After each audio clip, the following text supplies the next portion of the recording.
बहुत रिलैक्स होके बैठे हैं। হ্যাঁ আর বলো না, বউকে নিয়ে এসেছি পার্লারে। বললো বাবু তুমি একটু এখানে বসো, আমি পার্লার থেকে আসছি। এই সকাল 9টায় ঢুকেছে, এখন বাজে বাড়া বিকেল 5টা। হ্যাঁ এতক্ষণ কি করছে গো? কি পার্লারে গিয়ে কি মাখছে কিছু বুঝতে পারছে না বাড়ায়। এদিকে বিয়ে করতে জীবনটা পুরো তেজপাতা, ওইদিকে বাসায় এক ঝামেলা, বাসায় গেলে হাঁড়ি পাতিল মাজো, ঘর ঝাড়ু দেয়া। আর ওইদিকে পাল্লায় নিয়ে এসেছি, এদিকে এসে বসে আছি বাড়া। ও ও বাবা, পেছনের ছালমাল সব গরম হয়ে গিয়েছে বাড়ায়।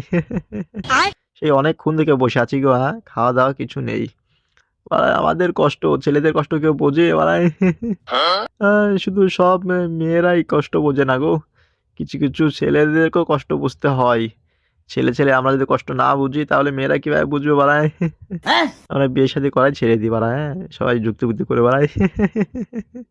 তারপর দেখি এবার কোথায় পার্লারে যায়, কার সাথে যায় পার্লারে, বাড়ায়।